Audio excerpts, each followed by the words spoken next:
gente! Eu sou simplesmente Juliana, estou em busca de mim mesma. Continue comigo que hoje o papo vai ser sobre Setembro Amarelo Autista.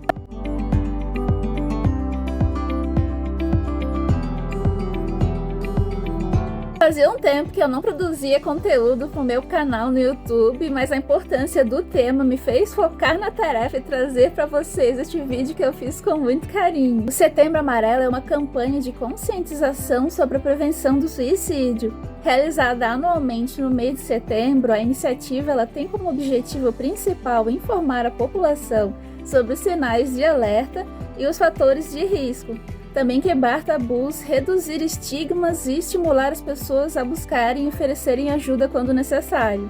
O dia 10 de setembro é o dia oficial e a cor amarela foi escolhida como símbolo da campanha por estar associada à esperança, à luz e ao calor humano. Mas você sabia que as pessoas com autismo são mais vulneráveis a esse risco? Primeiramente, é preciso entender que o transtorno do espectro autista é uma condição do neurodesenvolvimento que afeta a forma como a pessoa se comunica e interage com o seu mundo ao redor. Eu sou autista e acredito que é importante que todos saibam que autismo é um espectro de infinitas possibilidades e que nem todas as pessoas com autismo apresentam os mesmos sintomas. A intensidade e a combinação de cada característica também pode variar muito de indivíduo para o outro. E como esse canal tem o objetivo de falar sobre as minhas características e experiências, eu decidi abrir o meu coração e me usar como exemplo para explicar por que eu sou mais vulnerável a esse risco do que a população neurotípica. Eu já pensei sim em suicídio, e isso não quer dizer que eu não valorizasse a vida, não que eu não amasse a minha família, que eu achasse que aquilo era certo, que era uma solução, ou também que eu não tivesse Deus no coração. Ter esse tipo de pensamento para mim significava que eu estava num ciclo de sofrimento tão intenso que eu queria que aquilo parasse e eu pudesse descansar. Então não é um pensamento racional, por isso que a pessoa precisa de ajuda, precisa de uma atenção especializada. Este é um dos temas sensíveis do meu primeiro livro e hoje eu vou lhe contar por quê. Eu tenho predisposição a doenças mentais. Eu tenho um cérebro hiperativo e acelerado com uma hipersensibilidade a estímulos sensoriais, então eu tenho uma facilidade muito maior de desenvolver ansiedade crônica, depressão, insônia, compulsividade e pensamentos circulares e intrusivos. A cabeça parece uma panela de pressão prestes a explodir. Então até mesmo sentimentos positivos podem gerar uma sobrecarga bem grande assim em mim, porque eu sinto tudo com uma maior intensidade e acabo passando mal do mesmo jeito. Dificuldades na comunicação. Eu tenho dificuldades em iniciar e manter conversas, entender os significados de algumas palavras ou usar uma linguagem assim de forma adequada. Eu sempre tive muita dificuldade de usar linguagem corporal, entender os gestos assim para me comunicar. Então, se uma situação comum já era difícil assim de eu conseguir me comunicar com as pessoas, imagina quando é uma situação de risco que eu preciso explicar algo que está me causando sofrimento. Eu sempre fui considerada uma pessoa assim super sensível e chorona, porque quando surgia algum problema ou quando eu não conseguia colocar em palavras o que eu estava sentindo, o que acontecia muito, eu me expressava dessa forma. Eu acabava passando a minha frustração, expressando a minha frustração dessa forma. Eu acabava chorando bastante, isso acabava não ajudando. Eu também tinha muita dificuldade de entender os meus próprios sentimentos, então eu não sabia explicar por que eu estava chorando, por que eu estava brava e por aí vai. Essa questão da comunicação, ela pode ser treinada, tanto que eu tô conseguindo agora me comunicar de uma forma muito melhor, porque eu treino bastante, eu faço terapias, então é uma dificuldade muito grande que eu tenho, que precisa ser estimulada de forma positiva. Dificuldades na interação social. Eu sempre tive dificuldade em fazer amigos, entender regras sociais, interpretar expressões faciais, tons de voz. Eu nunca sabia quando a pessoa estava brincando ou não, eu não sabia. Eu nunca entendi cantada, eu nunca entendi segundas intenções, então eu sempre ficava boiando em tudo. Eu tinha dificuldade em fazer contato visual e isso também era visto como uma coisa negativa que me trazia muita vergonha. E eu tinha também dificuldade de entender o que outras pessoas estão sentindo e até expressar minhas próprias emoções. Eu sempre fui considerada super tímida e inocente, ficava de fora das conversas, mesmo gostando muito do ambiente, da pessoa com que eu tô conversando e do assunto. Interagir é muito cansativo para mim, às vezes eu precisava de vários dias para me recuperar de uma festa, assim, por exemplo. E eu também posso me concentrar em interesses assim bem específicos de forma bem intensa, e isso também dificultava sempre o convívio. Então tudo tem que ter, tem que ser um equilíbrio, tem que ter uma medida certa, e eu tinha dificuldade de encontrar isso. Discriminação e isolamento. Além das dificuldades que eu já citei, que podem acabar em discriminação e isolamento, eu tenho comportamentos que são vistos como estranhos para a maioria da população. Então eu acabava chamando atenção e isso me dava muita vergonha, então eu ficava me contendo muito, e isso não é bom. Eu posso então parecer normal quando eu passo algum tempo com outras pessoas, porque acontece isso, eu acabo me segurando para não chamar atenção e tendo que lidar com esse estresse escondido depois. E eu também sou muito sensível a sons, a luzes, cheiros, texturas, e eu tenho um pouco de resistência a mudanças bruscas e outras dificuldades sérias, assim, que podem ser rotuladas como frescura e me fazer se afastar. Essa questão da imprevisibilidade era complicada, porque às vezes a pessoa do nada decide, vamos sair, vamos fazer isso, vamos fazer aquele outro, e eu nunca queria, ou não queria naquela hora, e depois ficava chateada que não me chamavam de novo. Porque sempre tem essa questão que eu precisava de um tempo para me preparar, até psicologicamente.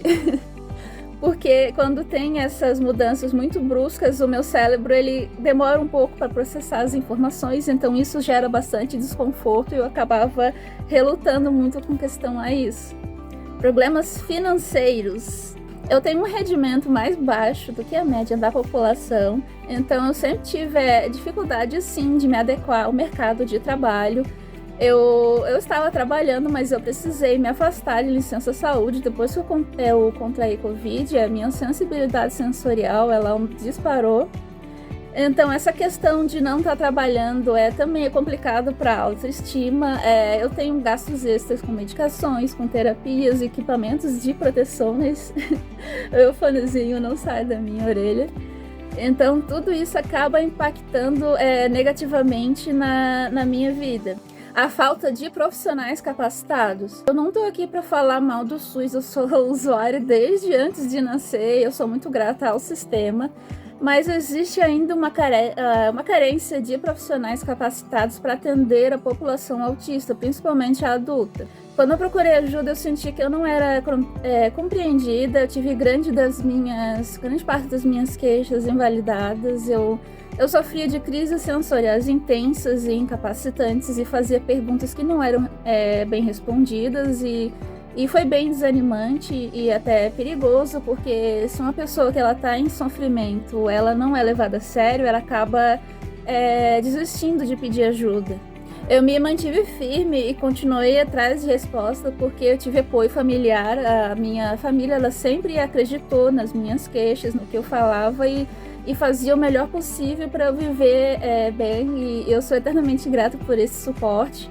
Eu não estou aqui querendo desencorajar ninguém a procurar o sistema de saúde, pelo contrário, porque quanto mais pessoas estiverem buscando esse tipo de serviço, maior vai ser a demanda e mais profissionais vão se capacitando nessa área. Procurem os serviços de saúde, procurem ajuda, porque quanto mais volume de pedidos, maior vai ser a visibilidade dessa questão. Então essa é a importância de continuar buscando os serviços de saúde. Quando eu fui atendida por uma profissional especializada em autismo adulto, na hora eu senti que ela me entendia e que o que eu falava assim fazia sentido para ela. Isso me deu um alívio tão grande que eu não tenho nem palavras assim para descrever. Foi ela que me ajudou nesse processo do diagnóstico do autismo. Por isso que é tão importante falar sobre o tema, então cada vez mais profissionais se especializarem nessa área. O diagnóstico tardio. Esse é o tópico mais difícil, que atrasou muito a minha vida. Eu não tive atraso na fala, minha dificuldade sempre foi social e sensorial. Então eu só fui receber um diagnóstico preciso aos 30 anos e depois de muita luta. Então, sem um diagnóstico, eu me comparava com os outros o tempo inteiro, eu sempre me sentia errada, lerda, chata, dramática. Eu tentava seguir o que era bom para os outros e não sabia identificar o que era bom para mim. Eu imitava os outros para tentar me sentir aceita no grupo. Eu morria de medo de chamar atenção, então eu tentava imitar as pessoas para não parecer esquisita, né? Pra não chamar atenção e tudo mais. E como eu não sabia dessa questão do autismo, eu sentia que eu estava sempre me arrastando pela vida, que eu queria mudar, queria melhorar, mas nada dava certo. Tudo era difícil e eu não sabia porquê, então eu sempre ficava com esse sentimento ruim de não conseguir avançar porque eu não estava buscando os caminhos certos. Sem um diagnóstico, não tem como saber o que preciso fazer para melhorar. Então, essa é a importância, sabe? Hoje está muito mais fácil porque quando eu sofro de uma crise, eu já sei o que é, eu sei o que eu preciso para melhorar. Então, tudo isso ajuda demais, sabe? E tudo aquilo que estava acontecendo comigo sem um diagnóstico, ele destruiu muito a minha autoestima. Então eu passei grande parte da minha vida assim, me odiando, e esse tipo de pensamento é perigoso demais. Então se hoje eu estou aqui expressando com qualidade sobre um tema assim tão sensível, é porque eu tive apoio da família, apoio profissional e recebi carinho e compreensão das pessoas que interagiam comigo. Então essa é a importância de uma rede de apoio, é isso que eu busco frisar neste vídeo. Então gostaria de dar algumas dicas para apoiar pessoas com autismo em momentos de crise, porque com um apoio adequado, todos podem levar uma vida feliz e produtiva. Utilize uma comunicação clara e direta, evitando ambiguidades e mensagens confusas. O que pode parecer óbvio para você, pode não ser para outra pessoa. Também esteja disponível para ouvir sem julgamentos, respeite a forma da pessoa de se comunicar. Dependendo da situação, é muito mais fácil para mim me comunicar por texto, por exemplo. Então lembre-se que cada pessoa é única e reage de forma diferentes a dificuldades. E o mais importante é estar presente e oferecer apoio, mostrando que você se importa. Ofereça um ambiente seguro e estruturado. A previsibilidade é fundamental para mim e para muitas pessoas com autismo, então um ambiente estruturado onde as rotinas são mantidas e as mudanças são anunciadas com antecedência pode ajudar muito a reduzir a ansiedade. Então procure minimizar fatores também que causam estresse e sobrecarga sensorial, mas não assuma que algo está incomodando. Estimule a pessoa a ajudar a criar o melhor ambiente para ela. Sempre pergunte com toda a calma e carinho o que está incomodando, o que pode fazer para ajudar e para melhorar o dia a dia e a rotina dessa pessoa. Promova atividades que favoreçam o bem-estar. Estimule atividades que contribuam para o bem-estar físico e emocional, como exercícios físicos, hobbies e momentos de relaxamento. A prática adaptada para pessoas com autismo ajuda a reduzir a ansiedade, mas sempre respeite os gostos e as necessidades de cada indivíduo.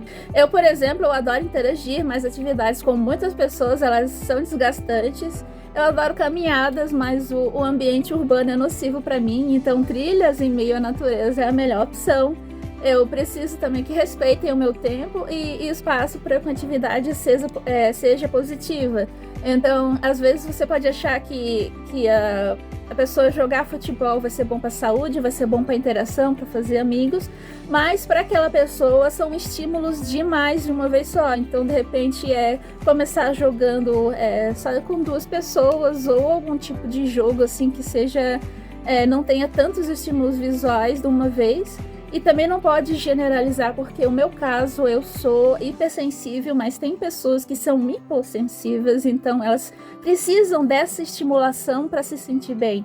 Então, por isso que é bom sempre buscar o que é melhor para cada indivíduo, sempre lembrar que cada um tem gostos, necessidades diferentes. Esteja atento a sinais de sofrimento. Fique atento a sinais de sofrimento emocional, como mudanças no comportamento, isolamento, irritabilidade e dificuldades de sono. E caso perceba que a pessoa está passando por um momento difícil, busque ajuda especializada, como psicólogos, psiquiatras, ainda mais se tiver experiência no tratamento com o autismo. E preste muita atenção, porque a grande parte dos casos a pessoa não vai pedir ajuda por dificuldade em entender o que está passando e de se comunicar.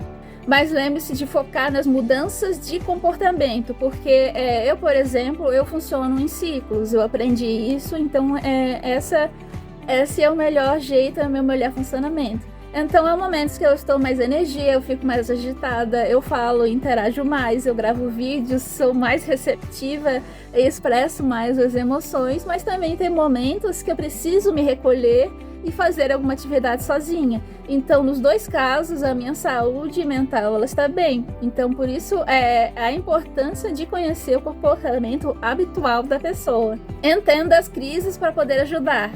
É preciso entender pelo que a pessoa está passando para poder ajudar da melhor forma possível. Se eu estou numa crise sensorial, por exemplo, tocar ou falar comigo só vai piorar essa sensação de sobrecarga.